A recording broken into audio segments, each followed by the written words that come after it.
Wilson, like a cork in the ocean over his head. Oh my word! This is a virtuoso performance. He will leave tonight and get on the team bus with a violin case. Over the top to Lidio, and he's got speed. I'm going to say it, Bruce, that was centimetre thin. What a kick. And what about that bloody Franklin? They say it's easy to run downhill. Tell that to McIntosh. And he goes and he kicks a goal. We talk about footy in Dubai. Actually, it's Abu Dhabi, or as we say in Perth, Abu Derby. He made his debut 3 years before Google became a company. Google it. 15 metres to swim. This is rare goal. The best kind of goal. Perkins goes in first. What a great win. It's O'Neill in front. She's going to win gold for Australia. She's out by a body length. Susie O'Neill, the heart of a lion, in the heart of Dixon. Look at this. She's pulling away. What a terrific swim. Finally, gold to Australia. Well, that's the dulcet tones of the late, great Dennis Cometti. And as we record this podcast, Dashing Down Sporting Adventures for Breeny Brothers Brewery, you can get them on www.breenybros.com. They're the pioneers of the Australian brewing industry, having first started brewing in Williamstown and the western suburbs of Melbourne in 1864. Dennis has passed away today at the age of 76.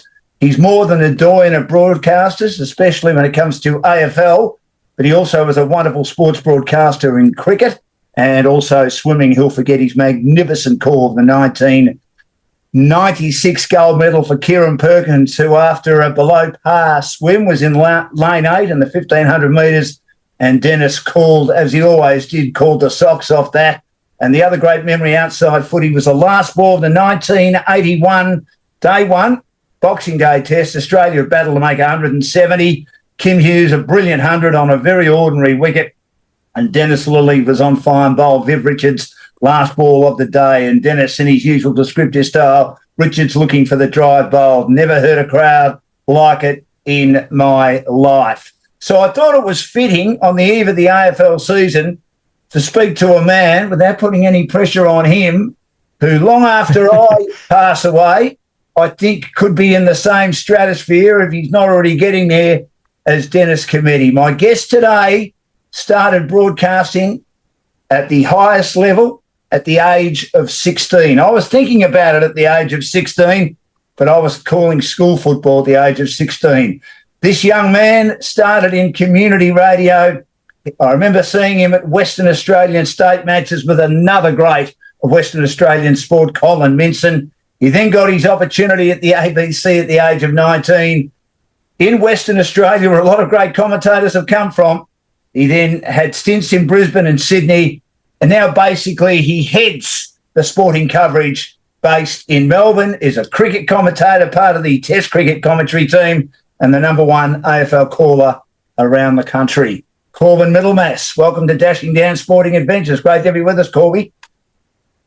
That is a sensational introduction, Dan. I'm not sure I can live up to all of that, but I greatly appreciate it. So I'm very flattered, and thank you very much for having me. As you said, we've sort of known each other a long time, so it's nice to be able to catch up again and in this kind of forum. And as you said, the terribly sad news and the passing of Dennis Cometti, and as a West Australian kid that sat in front of the cricket and the footy, and poured over every single minute of sport that was on the television back in the day, and he was the soundtrack of the game, wasn't he, for 50 years? Certainly my entire childhood. And if you grew up and you wanted to be a sports broadcaster and you were raised in Western Australia, or for that matter anywhere else in the country, Dennis Cometti was the guy. He was the guy that you listened to and looked at and tried to take bits and pieces from. And it's terribly sad. And in a way, like I feel very privileged to be in this position that, when someone passes, even for it to happen so suddenly and filled with so much sadness, it's a great opportunity to be able to pay tribute to them and to relive, what they meant to you. And I didn't know him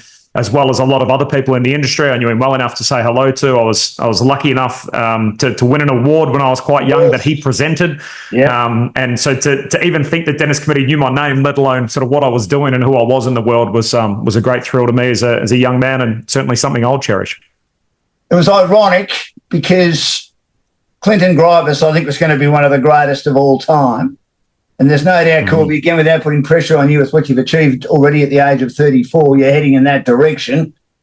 and you've still got many, many years. You're not even halfway through your career, that you won the Clinton Grievous Rising Star Award. And as I say, Dennis was able to present that to you. So that must go down, even though you've achieved a lot since then, as a great highlight for you. Honestly, the most surreal moment of my life. I mean, I think I sat next to you that night. You did? Dan, and we're on the same. Drew, we're on the same Drew table Morford together as well. That's right. Who had that glittery eye as usual. He was. I remember meeting Drew on the way down, actually, at the old Hilton on top of the hill, and having a few drinks with him before I got there. And I honestly had no idea why I was there. I thought it was just, and they'd sold it to me very much as, hey, just come to the prelims, see what it's all about. We got this function, bring a suit. I didn't think that I was ever going to win. And then all of a sudden the function starts, and, Dennis Cometti's up there basically telling this story about this young man who's got into broadcasting. He's come through community radio. And I'm sitting there thinking, hang on, I'm in this room with all these people that are absolute, legends of the industry. And Dennis Cometti's on stage and he's talking about me, which means like in a minute I'm about to have to go up there and stand up in front of everyone and shake Dennis's hand. So, that was a extraordinary thing to have as a teenager, and very sort of humbling, and what a giant he is of the game, Dennis Cometti, and as I said before, a great thrill. I was lucky to work there and got to know him pretty well in the 3 years I lived in Perth. What is it about WA with the sporting commentators? I mean, yourself, Glenn Mitchell, George Griliusich, Dennis Cometti. There's four off the top of my head. Obviously, Brett Sprigg is now becoming a very good commentator. Aaron Bryan's found his way over in Adelaide. Your great mate Ben Cameron. Obviously, Clint Wilden's had a pretty good career, even though he's from New South Wales, but they'll claim him over there. He's lived, I think, more than half his life. There's some wonderful commentators that have gone on to be magnificent right around Australia and around the world. Yeah, well, I think a lot of us, a lot of the lists you just mentioned there have sort of that corner office in common at the ABC, which was previously on Adelaide Terrace and is now obviously at Fielder Street. But I don't know, it sort of felt like, and you can attest to this, and probably everyone that come through, it was a bit of a tough school at times. It was very much, this is the way we do it. These are the basics. And yet I think that sort of held us all in good stead, going forward. And so I think that was really passed down, whether it was, George to Glenn and so on and so forth, and sort of through the years of the ABC office, and obviously Clint now. But I think the thing I was always very thankful for, that it was, these are the must-haves, these are the parameters, and Quentin Hull refers to it as, the trunk of the tree, which I sort of, not a bad way to put it.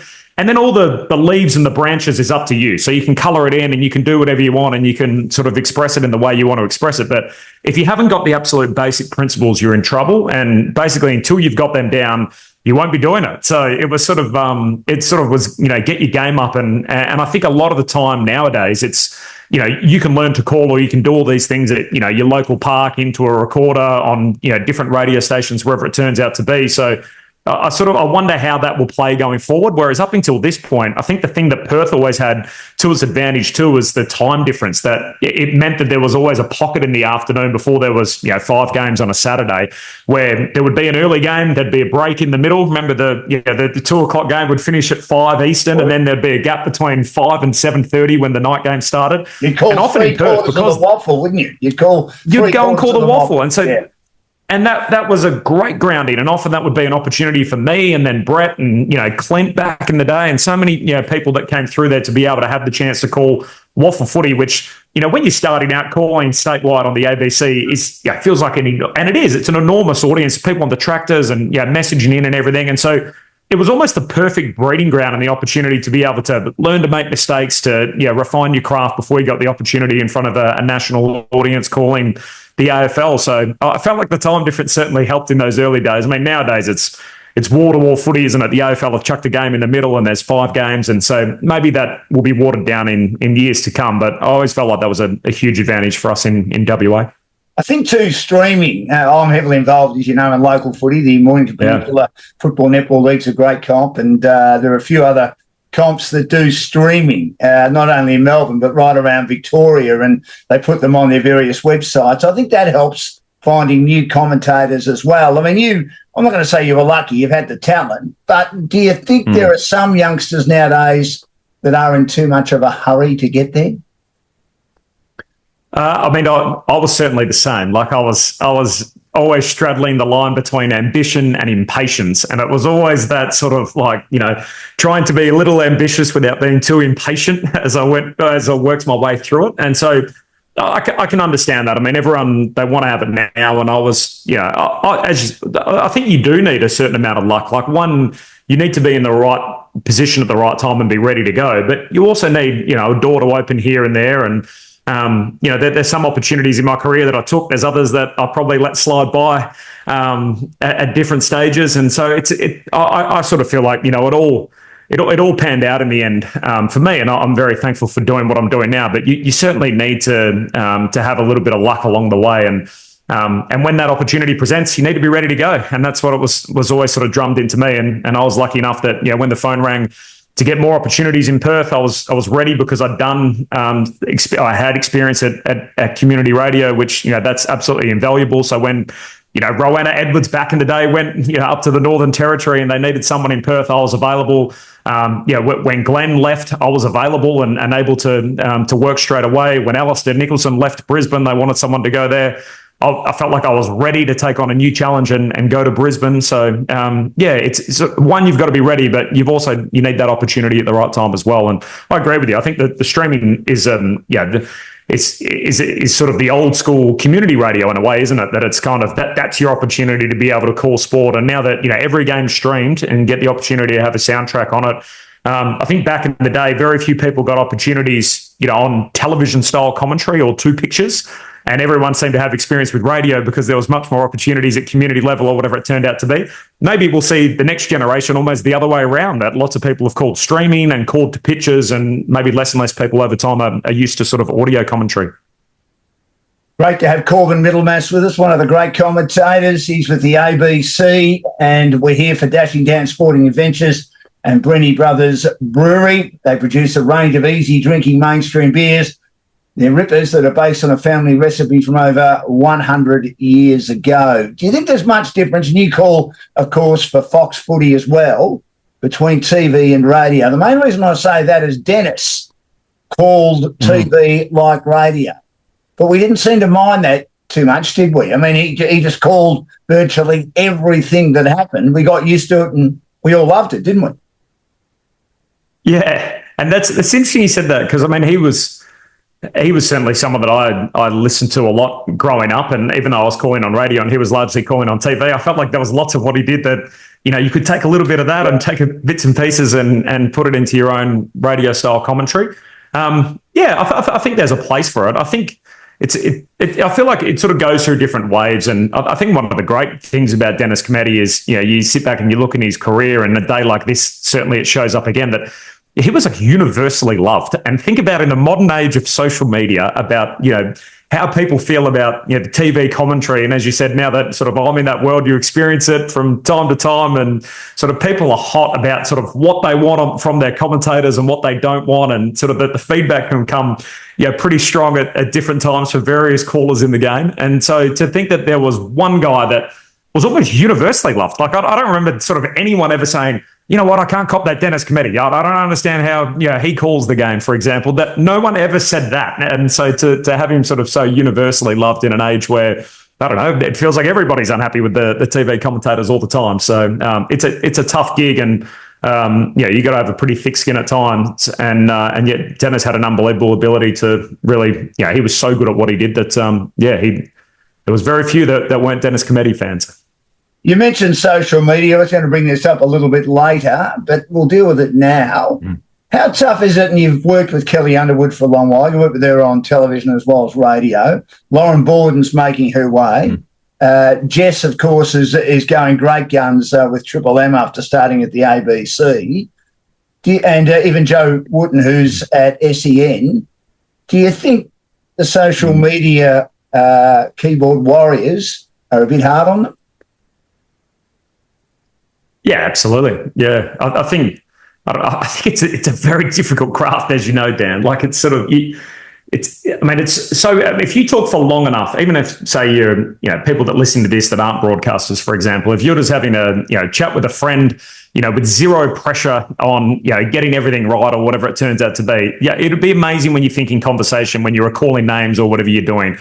how many times, you mean something, but you say the wrong name, for example. And that happens to all of us, I think, in life when you talk long enough. And yet I feel like, if I was to do that, for example, on air, there would be a certain portion of the audience that would just turn the other way and say, oh, well, we knew what he meant. He got the wrong name. Whereas it feels like, that it's certainly different for someone like Kelly, for example. If that same mistake was made, she's probably not getting the same slack that I'm getting. And there's a whole lot of reasons we can peel the layers back as to, why that happens, for example. So, yeah, absolutely, I do. I think it's very tough. I think it's in... I think anyone that does it at any kind of level, I have a lot of appreciation for, because I think once you do it, you realize how difficult the craft is to be able to perfect and to repeat time and time again. So, I agree with you. Did you cope, if you don't mind me asking, with her comment about Cal? the Orange team? Yeah, you were close to that, obviously, because she may have spoken to you about it. Those not close to it. Yeah. And we're talking again of the punters who've never done it in their life before. Gee, they were brutal. Yeah. She does it way better than I ever could. So it's sort of, I feel like if I was copying that kind of criticism at times, it would certainly get to me. And yet, to be honest, I think she does a really good job at managing the social media space and how much gets through and how much doesn't. So I think she deals with it incredibly well and has great resilience. And I think she also knows that she's the first woman to do it. So there's always going to come with that a certain change. And I hope, and I think we're even seeing that for other women that come through the industry, it will be easier on the fact that Kelly was the first to do it. So I have so much respect for her. I'm so lucky that I get to work with her every week. She has a great outlook on life. She's a tremendous person.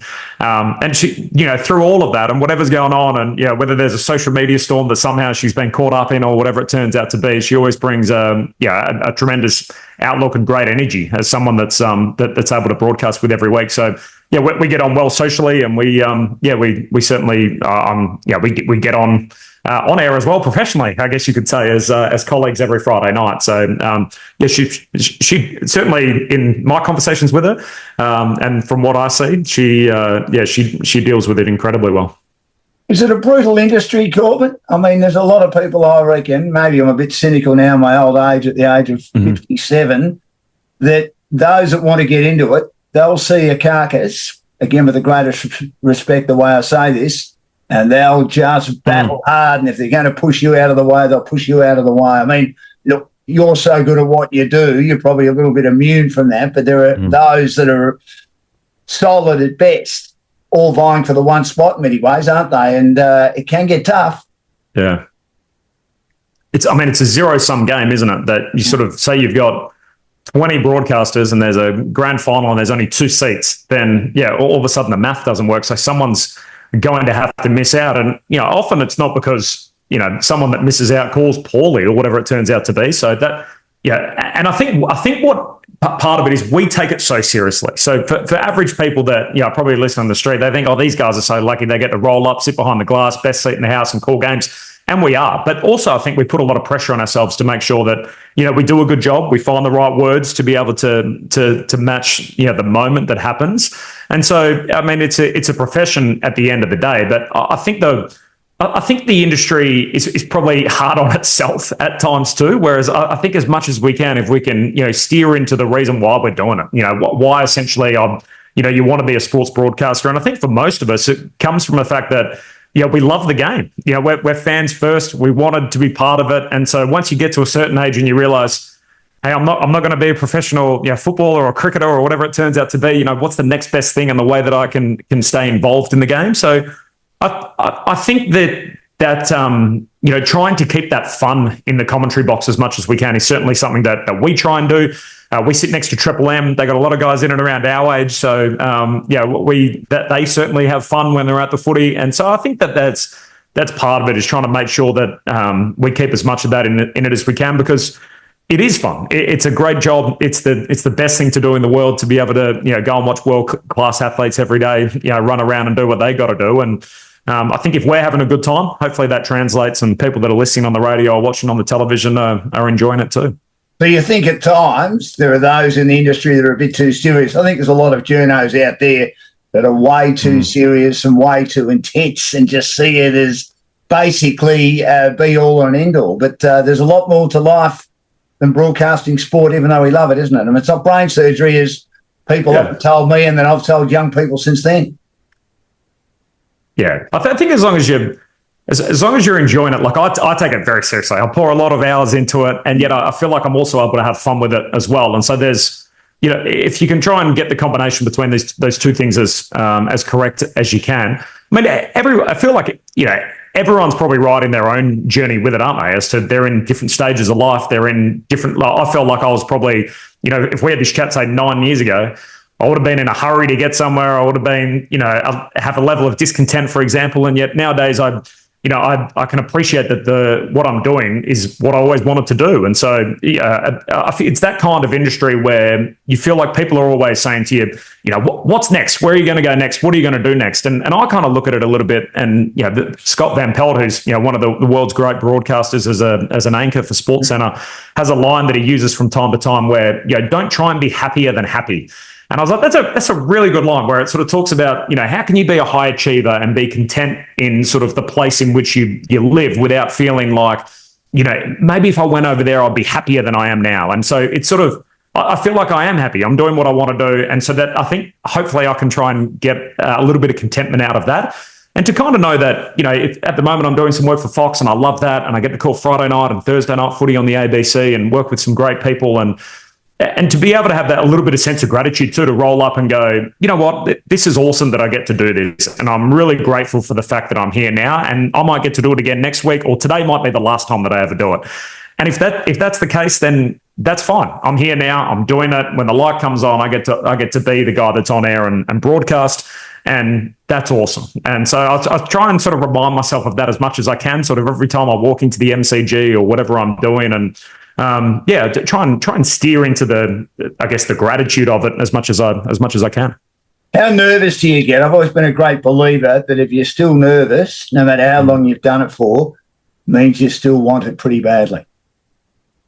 Yeah, no, definitely. And it's sort of, I think the nerve levels sort of change depending on, I was about to say depends on what you're doing, but that's not necessarily the case, is it? It feels like it doesn't matter if you're calling a pre-season game or you're doing a grand final or whatever it turns out to be. There's always that nervous energy before you go on air. So, I mean, I think that's where, I'm always someone that I probably over-prepare for a lot of the stuff that I do, and I feel like a lot of the ABC broadcasters kind of have that in common, and a lot of broadcasters generally. I mean, even you look across the network, it's very rare that someone rolls up and, hasn't done the work. Everyone's got, notes and notes that they've brought with them or whatever it turns out to be. And I think that's the thing that always tries to comfort me, that, if nothing else, I've given myself the best chance to be able to broadcast the game. And, as you know, Dan, sometimes it doesn't always go the way you want it to go. And I've, certainly experienced that. But you can kind of look back at the end of the day and go, well, I gave myself every chance. I did all the prep that I usually always do. And, some days it goes better than others. But,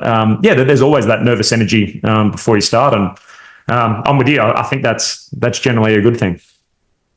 Esteemed sports broadcaster for the ABC, based in Melbourne after starting in WA on the day of the death of the great Dennis Cometti, and on the eve of the AFL season, Corbin Middlemas. You've got a couple of big games this weekend. Just join me for Breeny Brothers Brewery on Dashing Down Sporting Adventures, and all their beers available in cans at many independent liquor stores and on tap at some great pubs and clubs. You can get them on their website, www.breenybrothers.com. Perfectionism. We aim for it. And I was in hospital with my mental health over October, November, and I was told by clinicians there's no such thing as perfectionism. What's your view on that? Perfectionism. That's interesting. As in there's no such thing as seeking perfectionism, or there's no such thing as achieving it? No, we all seek it, but we're never going to achieve it. I always remember the late Brian Henderson, who was a wonderful newsreader, came home one night and said to his wife, "Love, I'm worried. I think it might have been perfect tonight, and it shouldn't have been." Yeah. It's very interesting. Yeah. I mean, I've always left football matches knowing I can do better. Maybe I'm too hard on myself, but it's never been perfect. And after that stint, I know it'll never be perfect, but that doesn't mean you settle for anything bad, Corby. It just means that you're settling for something just under perfectionism, if you know what I mean. Oh, 100%. And then and I think a lot of broadcasters are like this, aren't they? That it's amazing. You could walk away and you might have done 10 good things in the broadcast, and yet the 2 or 3 bad things that you feel like that you immediately are aware of, they're the ones that sort of play on your mind. You don't often go home reliving, gee, I called that goal really well, or that was a great line, or whatever it turned out to be. It's always, how did I get there? And I've got a bit better at that, I think, as I've got older, at trying not to become sort of a prisoner to that and feeling like that's going to ruin the rest of my weekend or whatever it turns out to be, and trying to unpack it in a way as to how did I get there? Why did that happen? Was I trying to say too much? Was I too casual with it? Was I too intense about it? Did I have something sort of written down that I wanted to try and say, and I felt like I was, reading a novel as opposed to just broadcasting and letting it come to me? And I feel like as long as I can sort of pick that apart and go, right, for next time, there's a lesson. I had a tennis match actually where I was, I had a nice, I was sort of, I always trying to think, when a match kind of ends or whatever it turns out to be, have an idea on where you're going without necessarily having it scripted or preempted or whatever it turns out to be. So I sort of had an idea on what I wanted to say at the end and had some dot points there without having sort of a full script.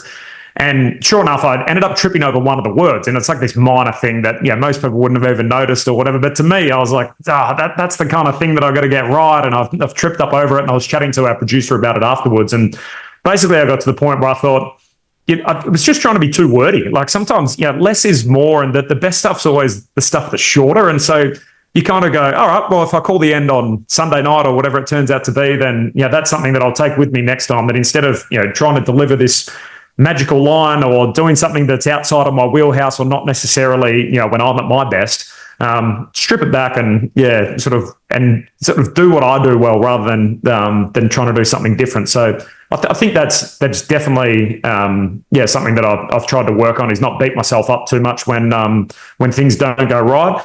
And the other one, that, when you talk about perfectionism and whatever it turns out to be, that certainly as broadcasters, we can get obsessed with that as, trying to make sure you get every ID right and every line right and call every goal and have a nice line for big moments and whatever it turns out to be. But I think I've sort of got to a point too over time where I go, my good enough is good enough. And so it doesn't have to be perfect, but it's like, if I can be good enough at what I do and give myself every chance to broadcast, then hopefully that'll be good enough to, to be able to get us through the call. It doesn't have to be perfect. You have to remember, Corbin, at the age of 34, that you are calling the Test cricket. You're one of the main callers of Test cricket now. You're the number one AFL caller. You're the number one tennis caller with Quentin Hull. It's a great resume already, and you've got at least another 30 years to go. You've done a lot, so much so early, and you just look at what you've achieved. You must be absolutely delighted. So, I mean, you can't get too disappointed with every little mistake you make. No, absolutely. And I appreciate that. And I feel like I've got sort of a better understanding than ever. As you sort of mentioned at the start, I was, a kid that grew up in Perth and was lucky enough to work at the ABC in Perth and probably got more opportunities than I ever thought I was going to get at 19, 20 years of age. And that certainly wasn't part of the plan or how I would have drawn it up. And then at 24, I kind of got to a point where I felt like I was spinning my wheels a little bit and decided, I'm going to go to Brisbane. And Brisbane was never really the place that I wanted to go or where I wanted to be in my career, but it got me on the east coast of the country. And then I moved to Sydney and then I moved to Melbourne. So I had this period in 4 years where I'd lived in 4 different states and I was sort of moving around all over the place and felt like I was chasing the brass ring and trying to sort of get somewhere and what I was doing and where I was going. And so, I think I've definitely slowed down in recent years and have a real appreciation for the position I'm in and what I'm doing. And sort of as I touched on a minute ago, that I feel a great sense of gratitude for it, that this is what I always wanted to do. And I'm very, very privileged to be doing it. I love it. Like I genuinely enjoy it when I get to go to the G on a Thursday or Friday night and call the footy. As you know, good Test cricket, there's nothing quite like that in the world of sport. That if you grew up on cricket and you understand it and you love it, you'll know that Test cricket at its best is just about as good as as there is. So I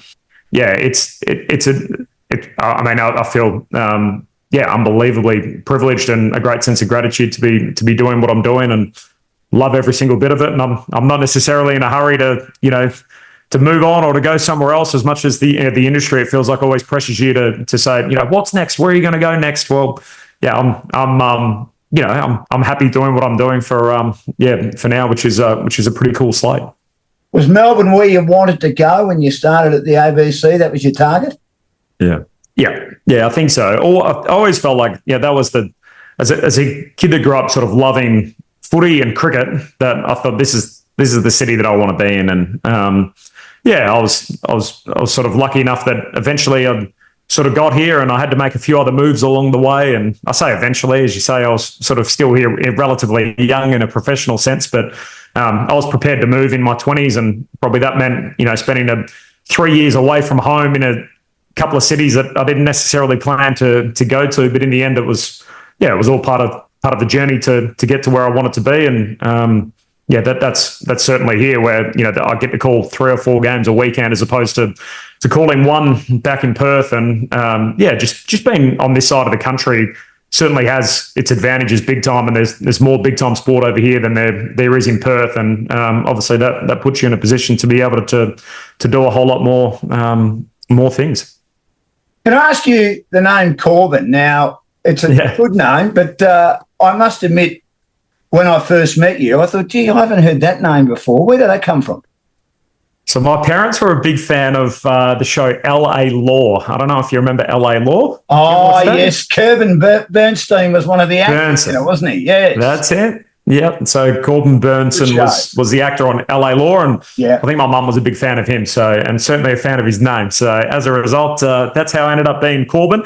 I think they had some other names picked out. They were talking about Hamish at one point, but I think given my surname was Middlemas, it would have been a bit cruel to have sort of Hamish Middlemas. There's lots of S's and stuff that you got to try and spit out very fast. So in the end, I ended up with Corbin. So that's how it was, which I don't know. Hopefully it's a name that sticks with people a little bit more, because it is different. But I know certainly when I introduce myself to people, there's, it's sometimes, it doesn't always stick with people immediately, as you can imagine, when I'll be thinking, Corbin, hang on, that's a lot to kind of get my head around. So you get a few mates at the end of introductions and bits and pieces like that. So, but at least I never had a class at school, Dan, where there was another kid named Corbin or anything like that. So that had its advantages.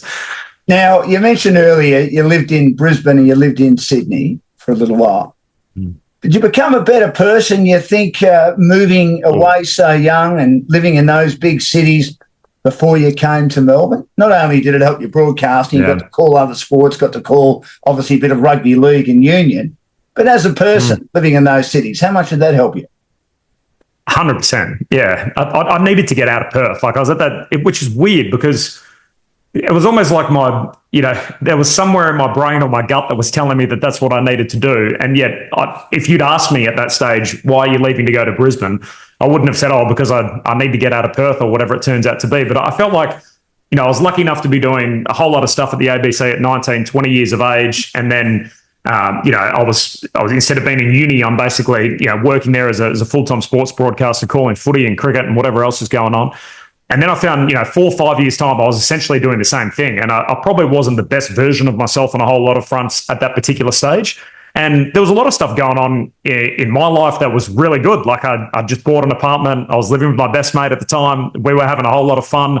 And so it was one of those sort of exercises where, when I think it was Justin Holforth who was in charge at the time, basically came to me and said, hey, we've got this job going in Brisbane. And I always thought the next call I was going to get was someone to say, do you want to go to Sydney? Given the fact the Swans and the Giants were now in, that there was no full-time caller there to call footy. And then when they sort of offered Brisbane, I thought, I don't want to go to Brisbane. I'll go to Sydney. Sydney's like a big city. There's so many other things that I can do. Whereas for someone that wants to get to Melbourne eventually, I didn't really understand where Brisbane was going to fit into the grand scheme of things.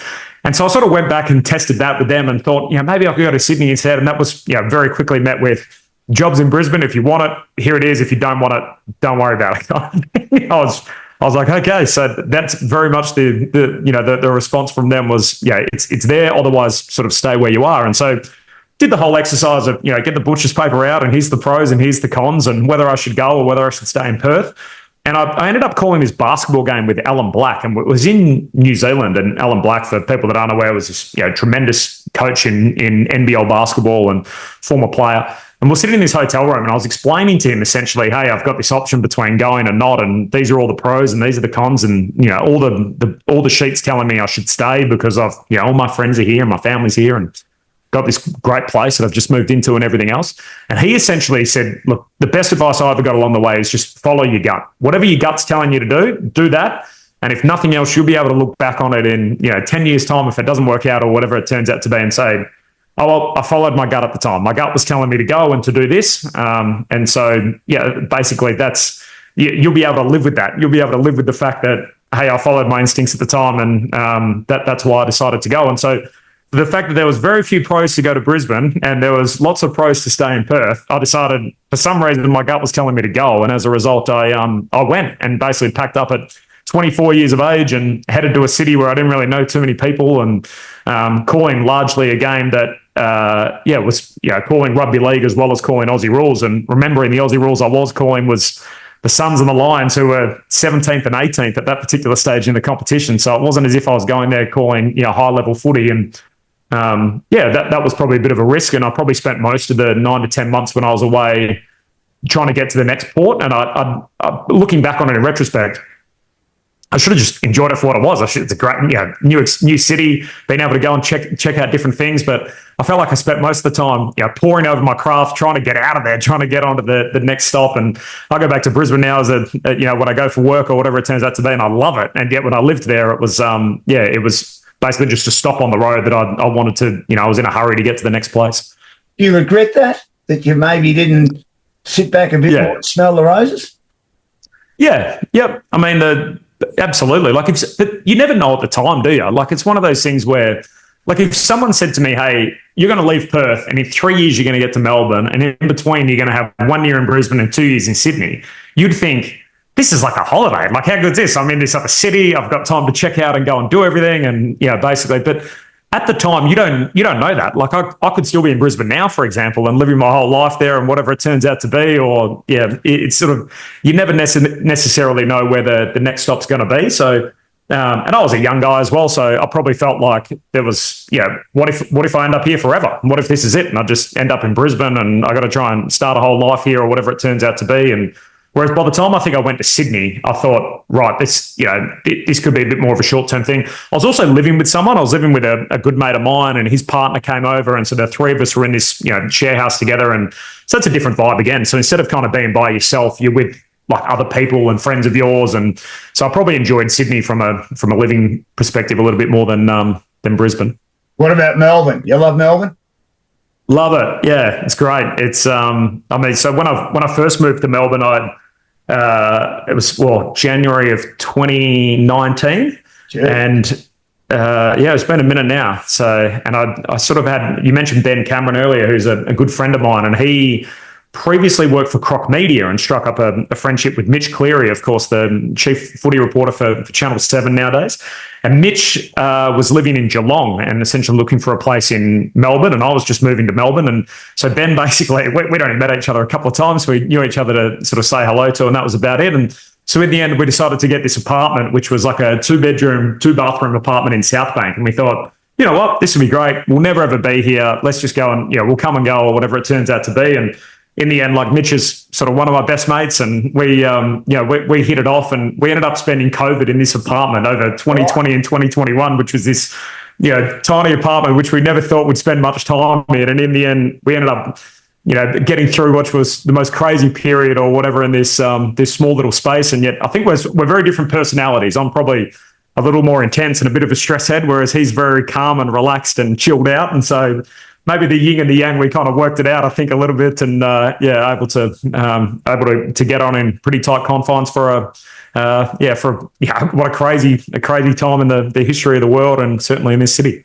Certainly was. Corbin Middlemas, one of the great sports commentators based in Melbourne with the ABC, is my guest on Dashing Dan Sporting Adventures. You can hear all the episodes on Spotify and all other relevant social media platforms. Breeny Brothers Brewery is our sponsor. Great to have them on board. Justin and also James and the team, www.breenybros.com. Australian-owned family business. Profits stay in Australia as opposed to many top-selling beer brands that are foreign owned. You've got a good relationship with people, with experts. You mentioned Alan Black, great man, met Alan many times. You get on well, obviously, with Brett Delidio. In fact, you get on well with all your experts. But I'd like to think your closest relationship with a former player and expert is Ed Cowan with your cricket podcast that you do. Why do you guys get on so well? I would have thought, with the greatest respect, different characters again. Yeah, I think maybe that's it. Like maybe that's it, that we offer sort of something different. But he's that's grown over a period of time. I remember my first ever Test match I did with Ed, and I had days at the end of the day's play where I thought, this guy's the best analyst I've ever worked with, and then I had other days where I come off air and I thought, I can't work with this guy. Like I can't deal with him whatsoever. Right. And at first I didn't know how to take him. I think because he was, he would sort of needle me, and sort of at that time, I probably took myself a bit too seriously. Like I was, as we sort of spoke about earlier, I was in a little bit of a hurry. I probably was a little not as relaxed or as comfortable in my own skin at that particular stage. And so I think he knew that. And so he was a very intelligent guy. So I think he sort of respected me enough as a broadcaster. And so he sort of thought, I like this guy, what he brings to the party, but I'm going to loosen him up a bit and try and sort of and needle him here and there. And so that frustrated me at the start, but over time, I think when you work, you know what it's like, when you work so closely with someone, and particularly in that, like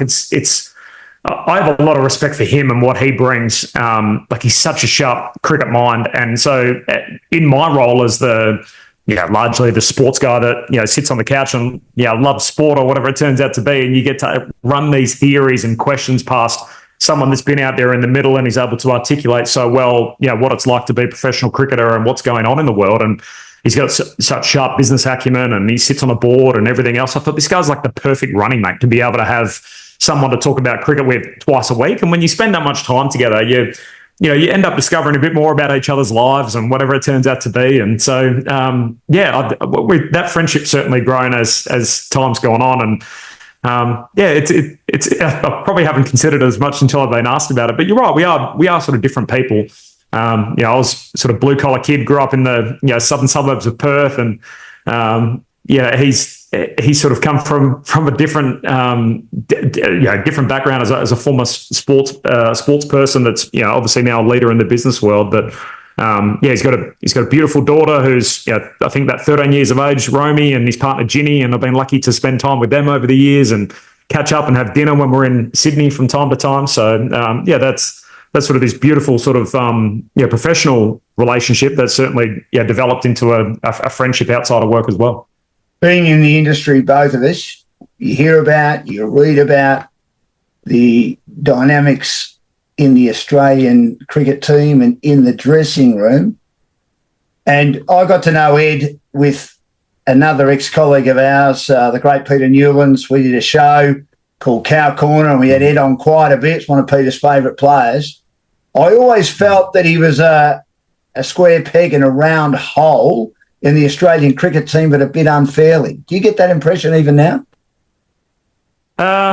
He's certainly because he's so intelligent and he sums things up very quickly that could be difficult for him at different times too. That it's sort of you're dealing with various people from different walks of life, and I think he's sort of he's sort of certainly able to adapt to different characters he comes across in his journey, and friends with various people from different eras and different generations and different backgrounds across the way as well. But he's certainly not your standard sports person, is he? He's a deep thinker.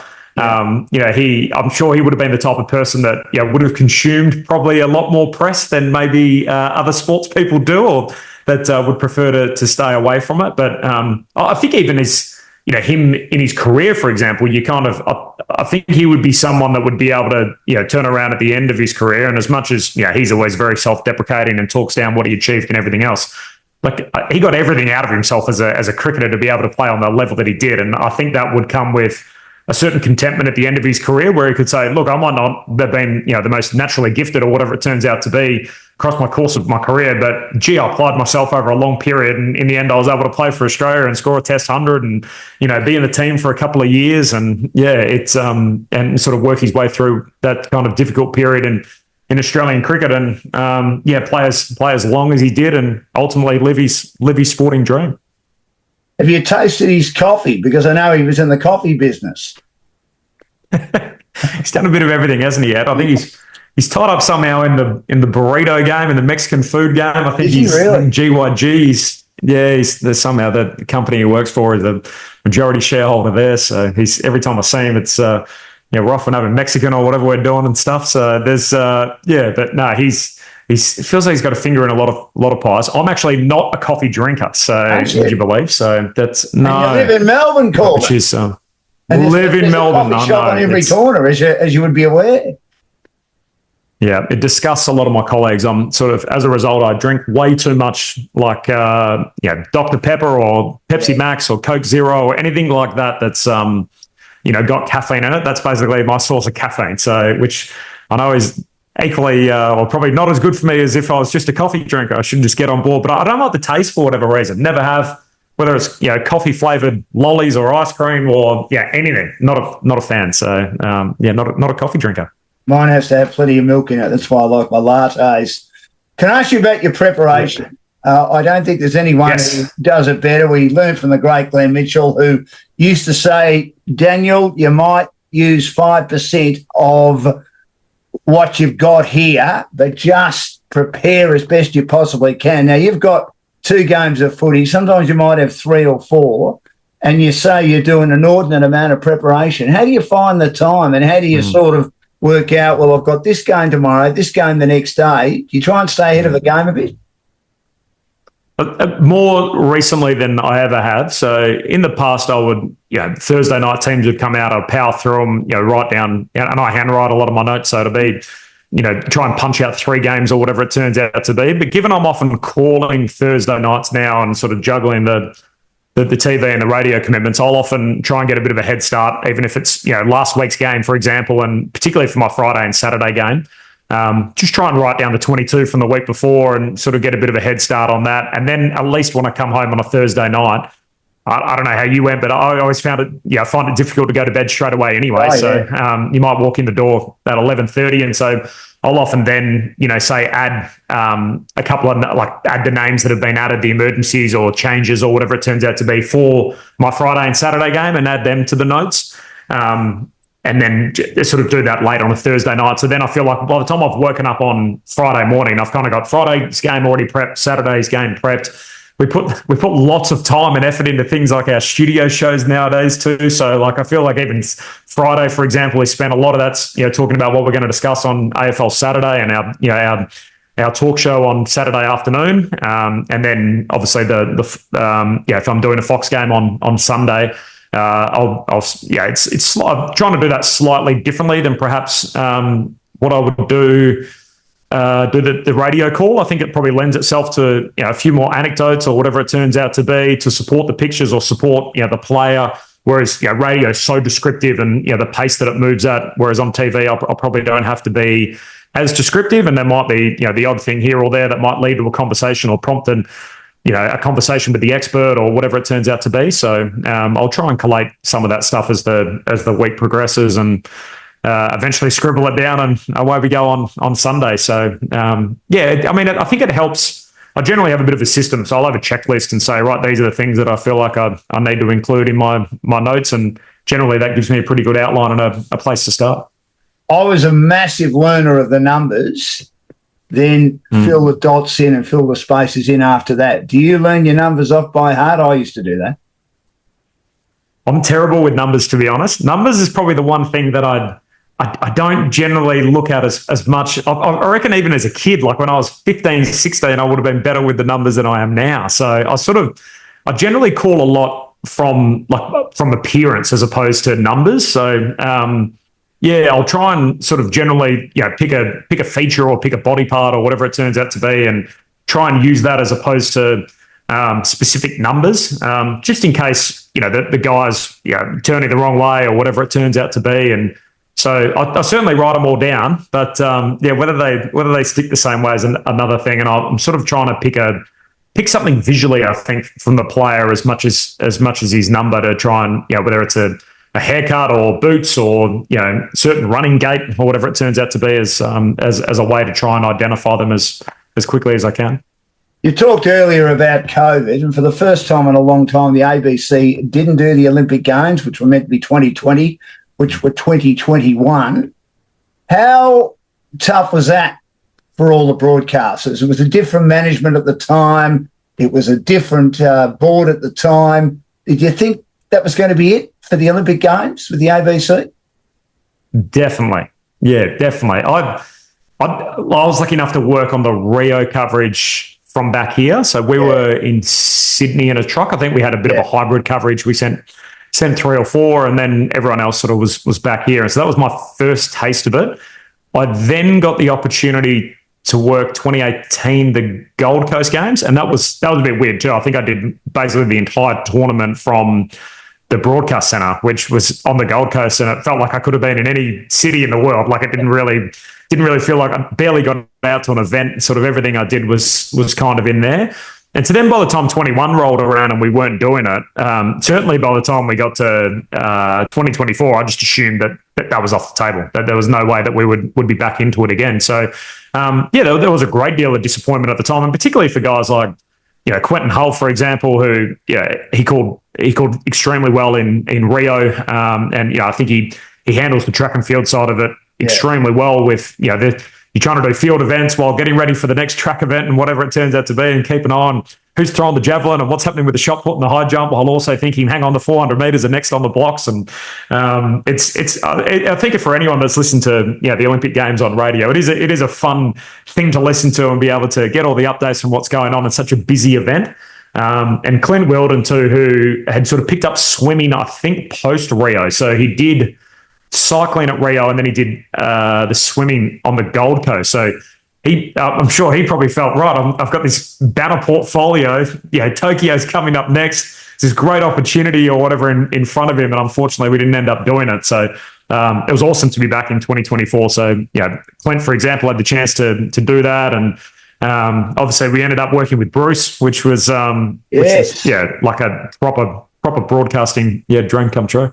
I just wanted to talk about how it all happened, because we know that Channel 9 were the host radio broadcasters, but don't have stations in all capital cities, certainly Adelaide and Hobart, and also they didn't really have an arrangement or an alignment with many country stations or networks around Australia. So how did the opportunity come up for the ABC to do it? And as I say, I know it was pretty late in the piece. And how did you get Bruce on, which was one of the great appointments?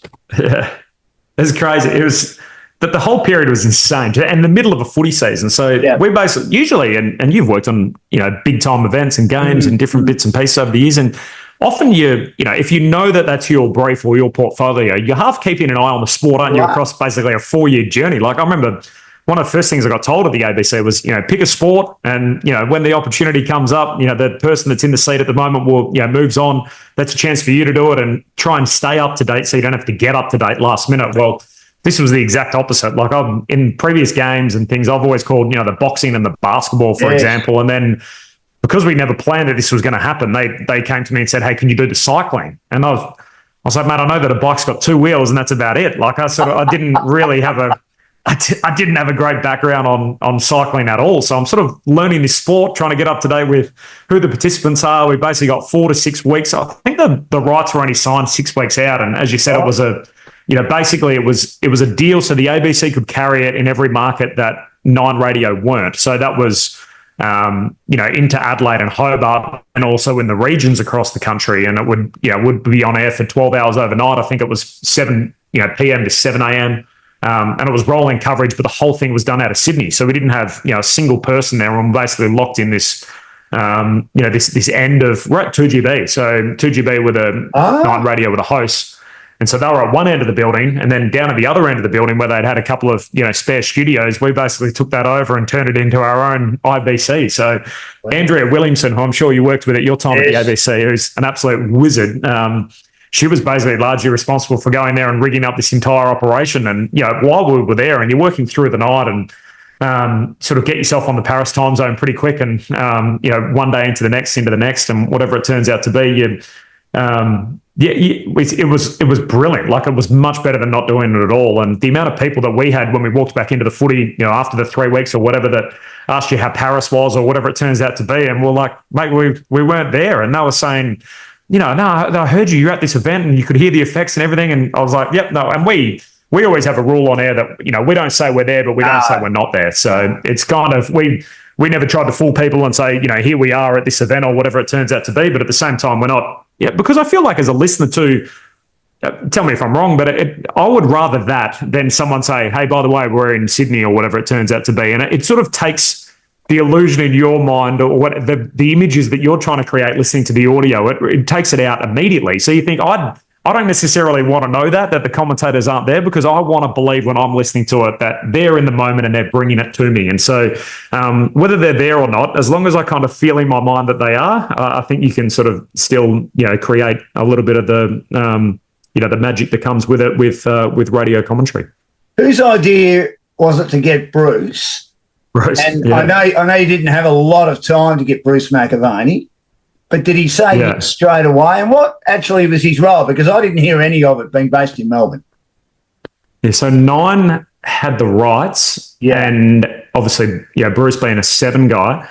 I don't exactly know what the backstory was, other than I remember Tim Verrill, chatting to Ben and I one day, and we're in the office, and he said, can you just...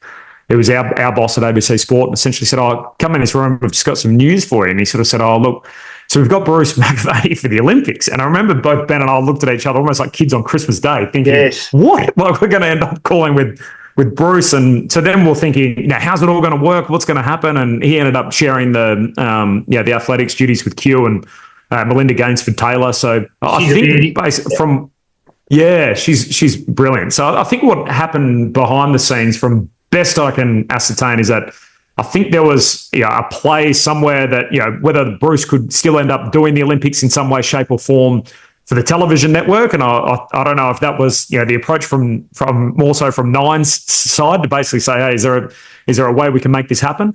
And then, naturally, Bruce being a 7 guy, it didn't end up happening. And so I think somewhere in all of there, someone caught a bit of a wind that, hey, maybe, Bruce is not going to be involved in Olympic Games for just about the first time in 50 years or whatever it turned out to be. And given the ABC got it at the last moment, it felt like the perfect fit that Bruce was still able to be involved and call the 100 metres. And, he ended up doing the opening and closing ceremonies with us. And you can imagine, for someone that, as we're talking about Dennis off the top, and, what a partnership he had with Bruce for so many years. And I remember he was staying at because he didn't have a lot to do in the first week, because the athletics obviously was the second week. So, but I think because it all came together so late, and he was at this different hotel than what we were. And I remember, a couple of mornings, Ben and I would end up walking back in the wrong direction to Bruce's hotel just to have breakfast with him and his wife Annie, and be able to sit down and talk about broadcasting or whatever it turns out with them. And once that had finished, we'd turn around and walk all the way back to our hotel, which is in the other direction, just to be able to hang out with him for half an hour or 40 minutes. And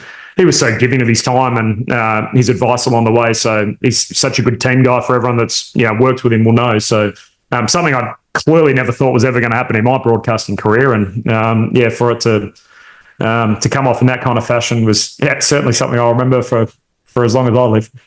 How did you master cycling? I'm sure you spoke to the Oracle, Glenn Mitchell, because you talked before about trying to get to know a sport, and you didn't know a great deal about cycling. But it's a very, very difficult sport with all the various disciplines, Corby, isn't it?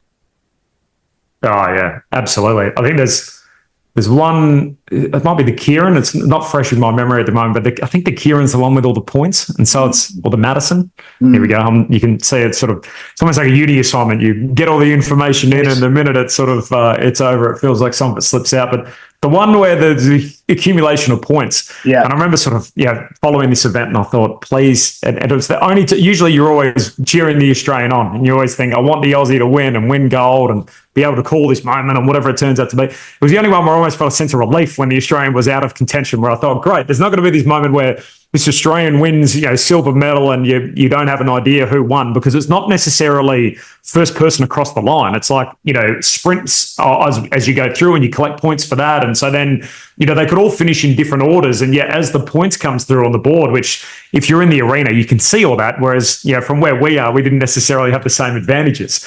And so, we had laptops that were a bit delayed and don't necessarily always update at the same time. And unfortunately for the Aussie, we were out of contention a little bit earlier on. And I sort of got my head around it as well as I could. But that was the one race that caused me, the most stress. A lot of the other ones, you sort of, yes, there are technical parts to it, but it's very much, first across the line or whatever it turns out to be. And like calling a game marbles or whatever, that your general principles will hold true there, whether you're doing, BMX racing or, or any of the sprint events, for example. I actually really enjoyed it. And as you said, speaking to Glenn, I spent, it must have been like a 2-hour phone call or something, I think, that I had with him one day. He loves it, though. He loves it. Yeah. I was peppering him with questions, and I think by the end of it, he was like, "Mate, you'll be right. And I'm like, "Hang on, there's one more thing, and what's happening there?" So I felt for him that he was on the end of a near bashing from me about every element of the sport. But I think at the end, as we sort of spoke about earlier, you're always hard on yourself when you cover these things or whatever it turned out to be. But it did feel almost like a sense of accomplishment where you thought, this is cool. This is this thing that I never knew anything about, 6 weeks ago or whatever. And I was able to get to a certain level that I was able to broadcast it. And we won the team pursuit and the men's. And I think on one of the very first days of the tournament, Grace Brown won gold in the road race and on the time trial. So I was covering that. And the thing that probably helped me more than anything is, unlike Glenn and unlike so many of our broadcasters back in the day, I had an expert the whole time alongside me and Brad McGee. So it felt like sort of any time something went wrong or there was an area where I thought, is there some kind of technicality here? He was able to come in and knew the sport back to front, and sort of whatever he didn't know about broadcasting, I was able to cover for him, and whatever I didn't know about cycling, he was able to cover for me. So I think between the two of us, we got through it. You've got to have a lot of confidence. You have a lot of self-confidence, but you're not arrogant. How hard is it to separate the two? Yeah, that's interesting. That's an interesting observation. I try and I think I have a really good support network. Like I have good friends, and I sort of feel like I picked my friends very carefully when I was younger, and sort of I sort of always kept pretty good company, and I feel like my friends probably keep me pretty honest too. And sort of if I'm getting ahead of myself, I think they'd be pretty quick to whack me into place pretty quickly. So I think that certainly helps. In that sense, I think the confidence thing too is like I don't always necessarily see it that way. I think that I probably have as much self-doubt as a lot of other people in terms of, what I do and the way I'm able to work through it. And I think in the broadcasting game too, it's probably a bit like a lot of other disciplines where you feel like you have, peaks and valleys with it. There's some days where you feel like you're in form and you're going really well. And then there's other days where you're like, gee, I feel like I'm making a lot of mistakes at the moment and I'm stringing them together and I have to try and sort of pick myself up and work my way through it. And, and just in different environments. But I think I'm a bit happier in my own skin and a bit more comfortable. And I think that hopefully translates to my broadcasting and probably my professional confidence. Certainly that, I feel like, everything else is pretty in order, which probably helps. Certainly does. Corbin Middlemas joins me, as I say, one of the great young broadcasters in Australia, getting ready for a very busy football season. You'll be able to hear him on the ABC and also Fox Footy. Brenny Brothers Brewery is our sponsor on Dashing Dan's Sporting Adventures, and you can get them on www.brennybrothers.com. I know you've got a lot on your plate, Corby. Just a couple of other things I wanted to see if I could cover off. You mentioned Ben Cameron being your best mate. What's it like working with him? And do you ever worry that working so close to your best mate could become an issue down the track? It's interesting. I think other people certainly thought that early on. So the sort of backstory there is we lived together in 2015. So I was living with him when I left to go to Brisbane.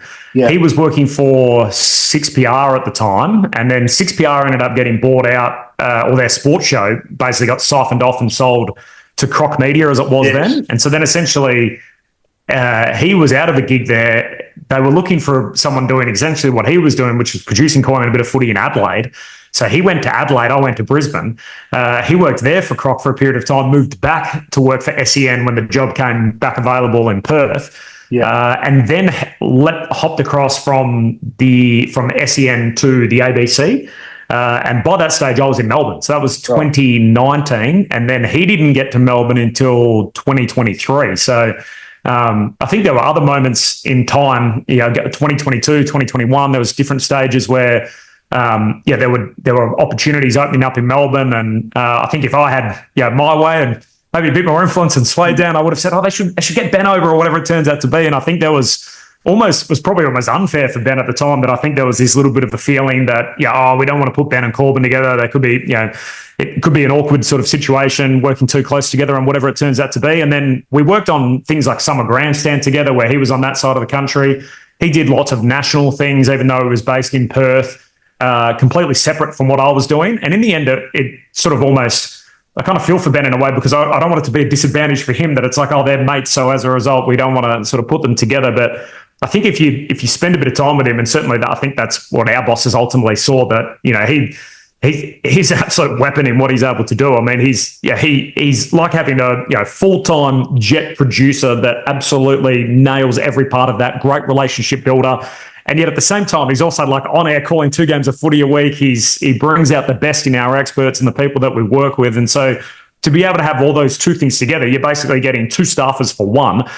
He EPs our test cricket coverage and was doing that, before I joined it on a full-time basis. So he was, traveling around the country working with various people, and Jim Maxwell, who, Jim loves working with Ben, and they have a great rapport. So there's sort of various things where, I was in this first and then Ben joins, or, Ben does that separate to me, or then we work on certain things together. And we've generally got some pretty good results, I think, to show for, which probably helps. Our AFL Saturday show is probably rated as well as it has in many years. We won an award for that last year, which we work on together. We're on the Test cricket coverage now together, and we had a reasonable success by various metrics over the last summer that went by. So I think we have a healthy relationship, but we certainly don't let each other off. I think if you're in the office with us, where we can sort of we offer some pretty direct feedback to each other at different times, and I think we have a healthy sort of professional relationship, as well as the fact that we're also mates outside of work.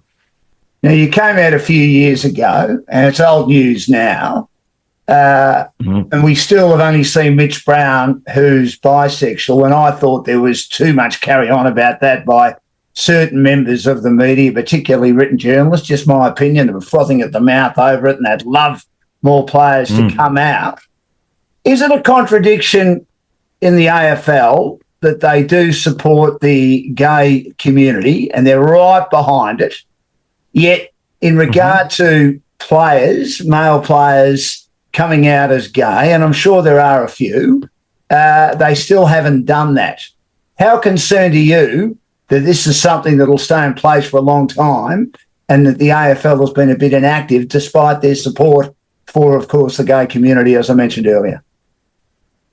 Yeah, and it's so difficult because there were things last year where you thought, gee, that could have been handled better, and we saw players getting sanctioned for on-field slurs and everything else. I think the one thing I would say about this administration, who have copped a lot of criticism, and some they deserve, some I think might be, some they don't. But I can guarantee you that there was 4 cases or something last year of homophobia on the field.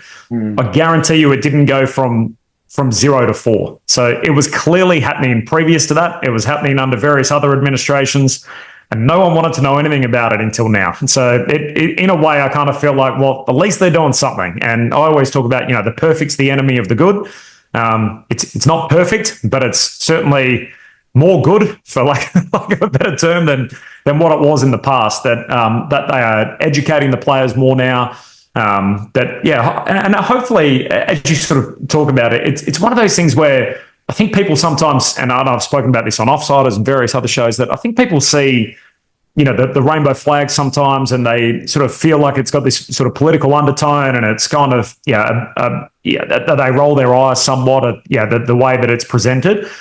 I think you can strip it all back, like strip it right back to the very core of what it is. And I think it's at the end of the day, it's a mental health crisis. Like people that are LGBT, young people, are 5 or 6 times more likely to contemplate suicide than their straight friends. And so if that was any other group of people, what would we think about that? And you think, whether that's, so we said, hey, people with red hair are 5 or 6 times more likely, or, people with, thick eyebrows or whatever it turns out to be, and that was the percentages. You think, gee, we got to do something about that. What should we do about it? It's like, well, as an absolute starting point, I'm not asking you to sign up for anything else or whatever it turns out to be, but can we just have a think about some of the language, for example, that we're using, whether it's around sporting clubs or things that are casual? And don't get me wrong, I understand that part of this has been part of our vocab and our lexicon for such a long period of time that people aren't using it necessarily in a way that it's intended. But I guarantee you, as someone that is closeted and someone that's gay, they hear it the same way. So I know you don't necessarily mean it, for people out there that are throwing the terms around flippantly or whatever it turns out to be. But I just think if we can sub a couple of those terms out for something else, we're going to be so much further down the road than we ever have been. And we have come a long way, and we're continuing to hopefully make ground in that area. But certainly when I talk about it, and as you said, it's old news now. It sort of came out a long time ago, and every now and then, people will, when an issue comes up or whatever. I saw when one comment or whatever it turns out to be on the post about me said something about, Corbin and his LGBT agenda. And I kind of feel a little bit like, mate, the only time I've ever mentioned it is when I'm either asked about it, when something like a Rankin story comes up or whatever it turns out to be. And other than that, I haven't said anything about it since I originally came out back in 2018. So that is probably my only hope for the game and for the industry, that I feel like if we can do that, which feels relatively minor, and I think for most everyday Australians, that all that's doing is bringing the workplace of Australian rules football in order with every other workplace in society. It's not a huge sacrifice to try and make. It's going to make the environment immediately, sort of overnight, much easier for the next gay or queer kid that walks into a dressing room. Were you nervous to come out, or you just thought, well, that's me, now's time? Yeah. Yeah, I probably should have done it earlier, to be honest. I sort of, I mentioned, I think I sort of first told Ben, actually. We were talking about Ben before, when I was 23 and we were living together at the time.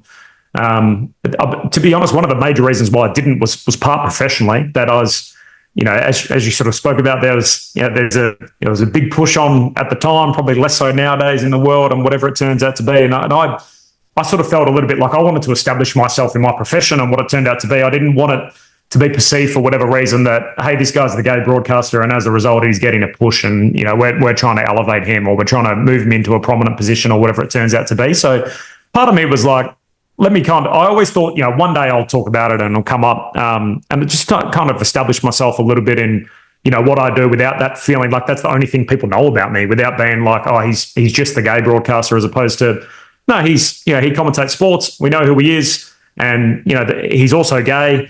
And, that's not the most interesting thing about him. But what it does do is it, hopefully it offers, an example, or a person that people can point to and say, oh, that's interesting. There's that guy, he's gay. So, for some kid, for whatever, that feels like he can't see himself in the industry in whatever area it turns out to be, that at least there's one other person there that, that they kind of feel like, oh, well, that guy's got that in common with me. And so that feels like, this is an industry that I can work in, and whether it's, the game of Australian rules football more broadly, or the media profession or whatever, that's, that doesn't stop you from doing what you want to do. Because there's lots of female athletes in this country involved in elite sporting teams, and they're gay. And, of course, they do promote in a big way the LGBT setup. But we don't bat an eyelid about that, Corbin, do we? Yeah. And I think that all rolls back to, stereotyping, hasn't it been for our entire lifetime, where, if I was to say to you,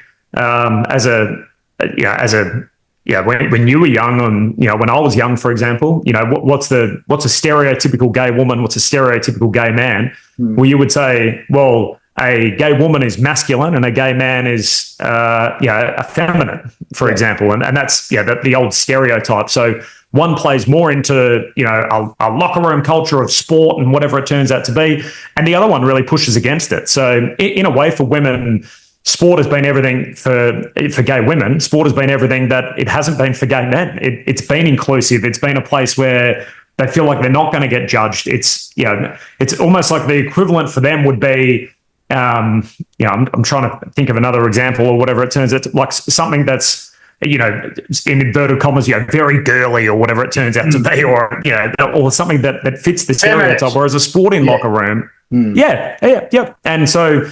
Whereas for gay men, it's kind of like, the locker room's a manly place and whatever it turns out to be. And so, whereas the image of a gay person is not that, or certainly wasn't that when we were kids. I think hopefully we're all learning that, as we get older, it's like, the stereotypes are just that. They're stereotypical, images or whatever, but they're not real representation of, what the community looks like. I mean, gay people come in all different, shapes and forms, the same way that straight people do, and whatever it turns out to be. So, people wouldn't necessarily look at me and think, oh, he fits the image of a gay man or whatever it turns out to be. But I think in a way that's hopefully kind of the point, I guess, that of what I'm trying to make. You love your American sport. You travel, I think, at the end of the season before cricket starts to have a little bit of a break. Outside sport, what does Corbin Middlemas like to do? I wouldn't have thought there's a lot of time, Corby, in your life. No, there's not really at the moment. I mean, I think that's why I love American sport as much as I do, because I'm so lucky that I get to cover sport where, if I wasn't working in it, I'd be watching it anyway. I'd be talking to my mates about it or whatever it turns out to be. And that's the beauty of it. So America, but it also does feel like, because you do it professionally, your fandom for it maybe comes back half a peg or whatever it turns out to be. So, you're like on a Thursday night, on a Friday night, and a Saturday, for example, I'm going to call the footy for the ABC, and it's the greatest job in the world. But for people that work Monday to Friday, they're going to those games to cheer in the stands, to have a beer with their mates, to eat a hot dog or whatever it turns out to be. So for me, I feel like that's the American sports season. That I had one of my best mates. His little brother was a punter for the Ohio State Buckeyes for 3 years, who were a collegiate team, and so we sort of drove right into the American football space and the college environment, and would go over and visit him. And I'm sort of on a bit of a streak at the moment. I've been lucky enough to go the last couple of off seasons, and he's married a girl from Columbus, and so they've got a place there and a couple of dogs, and it's sort of it's a perfect excuse to be able to get to North America, but. To be able to go and support the Buckeyes and, buy the team gear and have a beer and watch the game or whatever it turns out to be, that is a chance for me to be a fan in a way that, that doesn't necessarily happen in Australia for a good reason. Like, I'd much rather be working in it or whatever than sitting in the stands. But that's a great outlet for me. I think the American sports scene, to be able to follow it along and, cheer for my team and all the rest of it, and get involved in the conversation and the narratives around my particular side that I follow the same way that people do, hopefully, with our content in the cricket and footy season. Corbin Middlemas has joined me on Dashing Dan's Sporting Adventures. He's given me plenty of time. He'll fly in the morning as we speak to do the first two games of the AFL season. It is, of course, opening round, which I absolutely hate the name of that. I don't know what we're going to come up with down the track, but, of course, all the matches are in the northern part of Australia, bar Sunday night at the MCG, and he's doing the two games in Sydney. Brenny Brothers Brewery is sponsoring Dashing Dan Sporting Adventures, and they produce a range of easy drinking mainstream beers that are based on a family recipe from over 100 years ago. Now, you can call anything that moves, Corbin, and call it very, very well. Looking for an answer to this. If you only had one choice, I know you love your boxing. Joe Frazier and Muhammad Ali in a heavyweight boxing bout. Day one of the Boxing Day test at the MCG.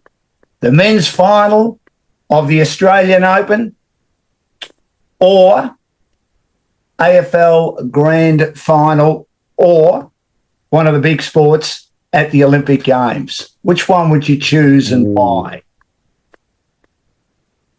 And the big sport at the Olympic Games would be the men's and women's 100 metres, probably the men's 100 metres, with all due respects to the women, who are outstanding too.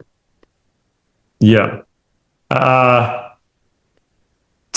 tennis 5, Olympics 4, Wow. AFL Grand Final 3, Yeah. Boxing Day Test 2, Fraser Ali 1. You love it, don't you? You love your boxing, don't you? But I think that also comes with the fact, like, this is like, again, this just reinforces how lucky I am to do what I do. That, yeah, I'm lucky enough that I've done an AFL Grand Final and I've done a Boxing Day Test. I think my love for boxing too is probably, again, comes from that fandom, that it's like, I don't get to do it every day. So, I'm very lucky that Fox have taken me on and allowed me to sort of do some fights in recent times, and I get to go and work with Ben Damon, who's a good friend of mine, and just to be able to sit ringside with him, and I'll call the undercard, and then he'll come and call the main fights, and he's forgotten more about it than I know, Ben. So but to be able to sit there at these big time events and whatever it turns out to be is awesome. But yeah, and I think that I always say that people always ask me about cricket versus footy, and I was always that kid, probably like you, Dan, that was, I was as hardcore into my cricket in the summer as I was into my footy in the winter. So I always find it hard to differentiate. But I feel like the best of Test cricket is better than the best of Australian rules, but week in, week out, where are you more likely to see, a better event? Well, given there's 9 games a weekend and say you call 4 of them, you're more likely to get a close game and a cool finish and a great moment. You're probably more likely, bang for your buck, that you're going to see that week to week in the footy world than you are in the cricket world. But when the cricket's really good, there's nothing quite like it. Like, it's the top of the cricket is beats the top of the footy. But week in, week out, I think the footy's probably a bit more reliable as giving you something to work with as a broadcaster. As long as we don't have too many 2-day tests, of which we had 2 of them in the recent Ashes series. Before I let you go, who wins the flag and why? Considering we're about to start another long AFL season, which, as I said earlier, in my humble opinion, is way too long. Yeah. Very boring, but I'm on Brisbane like everyone else. I think they're in this very unusual position that they're hunting a 4th consecutive grand final and a 3rd straight flag, and yet their list isn't aging. Like, you think about what Lee Matthews' team was like when they're going into 2004, and it was probably obvious in retrospect, and yet at the time it felt like it was right there for them, that they had a bunch of guys that had sort of crested the hill, that were on the way down. You look at Brisbane's team and you're like, there's all these guys that are still coming into their physical prime, and they're right there even at this particular stage. And I mean, that they've defended a flag, so they've shown that they know how to do it. I think their best is still better than anyone, and if they're in reasonable health come September, I think they'll be pretty hard to stop. Who do you have on top? I think Brisbane. It's been interesting over the last 2 years, and that they've battled a bit, haven't they, in the finals? Should never have beaten GWS, and of course they lost the first final badly last year. But they just found a way when they had to find a way to get their way through. So I think they'd be hoping that they'd make it a little bit easier for them in the home and away season. If they do that, it'll be daylight between them and the rest. And I'm not sure who'll finish second at this stage. Maybe Fremantle, Geelong are always there. Maybe Sydney, but I'm not as bullish about Sydney as everyone else is, Corbin. What about the Gold Coast? Oh, the Gold Coast will be up there, I think. But they've lost those players who are very handy as far as their depth is concerned. Ainsworth, Butterick, Fiorini, Flanders. So I think they're players they'll miss if they get some injuries. But I think the Gold Coast will be thereabouts. And I expect, for what it's worth, GWS to slip because of all the injuries they've got, including Tom Green for the season. But look, I get it wrong. I couldn't tip my hat, Corbin. That's why we love it, correct? Correct. That's a good part of this year, that none of us are wrong at this stage either. So that's always the beauty of it. I think it'll be a tough year for the Victorian teams. I think the Vic sides have done really well for a long period of time, but I wouldn't be. I had a few of those teams you mentioned. I think I had Lions on top, Suns, Dockers, Swans. I think I had the Swans. So I didn't have the Victorian team in my top 4 on my prediction, but I'm same as you, Dan. It's like whatever that's worth at the end of the day. That's just my view on it. What about my Dogs? Top end good, but the rest falls away, doesn't it? One of my best mates here in Melbourne is a hardcore Western Bulldogs fan. His name's Brock. I'm sure he'd probably listen to this, to be honest. So shout out to Brock if he's still with us on the back end. He lives not far from Wetton Oval, so he's as sort of Footscray as it gets. But I don't know. It feels like he's only sort of semi-optimistic as opposed to being uber positive on his Bulldogs at this stage of the year. I think that they'll be. I mean, it's so hard to miss now, isn't it? I mean, you got to be to say you're not going to make the 8 means you're one of the 8 worst teams in the competition. And you think if that includes, West Coast, Richmond, North. Yeah. Essendon, Carlton. So there's Melbourne. So you can basically Port say Adelaide. I think Port Adelaide will slip. So yeah, I've got Port Adelaide in, but just because again it's a 10-team competition, and the only reason I like Port Adelaide is their first 4 games. I don't think they play a warm body, so I'm sort of thinking, if they get to 4-0 and then they only need to win 6 of their next 19, and you think 6 out of 19, they can go 6-13 after their first 4 and still make it. Like I think 2 years ago, 10-12 got your 10th spot. So it could be it could be sort of hold your nose on a few of those teams sort of sneaking into 9th and 10th on the table. So I think the Dogs will be there, but not sort of top 4 good, but maybe in that next run. You'd want to have it like Sydney last year. They won 12 and lost 11. You're hoping that the top 10 all won more than their loss. That would be disappointing if we bring the wild card in. You have a team that wins, let's say, 10 and 13. That just wouldn't work. Yeah. I literally did this exercise yesterday, so the perfect timing to segue to this. Yeah. So in the 18-team era, which is now 14 years as a sample size, 4 times 10th has had a winning record. 5 times they've been exactly even, so they've been 12 and 12, 11 and a draw, or whatever it turns out to be, and 5 times they've had a losing record. So it's almost perfect, one of each or whatever. But the last 2 years, 10th has had a winning record. So if you look at it, pessimistically, you could say, well, only twice in the first 12 years of this system has 10th had a winning record. As of all those other years, they've been, even or worse. So recent form's good for 10th, but historically not as great. And you could argue, well, maybe only recent form's good because there's been so many wins to be had because the bottom end's been so bad because the Eagles have been a 1 and 2 win team or whatever. The last couple of years. So hopefully if they get a few more wins, that'll help the bottom, but it also might mean 10th spot, you might get a losing record and still finish 10th. I am not surprised that you were able to do that stat for me, Corbin Middlemas, because too much time on my hands, Dan. Along with other strengths, that is certainly one of your strengths, your stats and your preparation. It's been a great pleasure having you on for Brenny Brothers Brew for Dashing Down Sporting Adventures. You can get all my podcasts on Spotify and various other social media platforms. Brenny Brothers, James and Justin, it's a family-owned business. They've been going since 1864. They produce easy-drinking mainstream beers that are based on a family recipe from over 100 years ago, available in cans at many independent liquor stores and on tap at some great pubs and clubs. As mentioned, an Australian-owned family business, profits stay in Australia, as opposed to many top-selling beer brands that are foreign-owned. Congratulations on what you've achieved so far. It's always great catching up. We've worked a lot together. We've always got on well. It's always a pleasure to speak to you. I wish you all the best for the AFL season ahead, and thanks for joining us on Dashing Dan Sporting Adventures on a sad day where we lost one of the all-time greats of sports broadcasters in Dennis Cometti, born in 1949. He's died in 2026 at the age of 76. Sympathies to his family. May he rest in peace.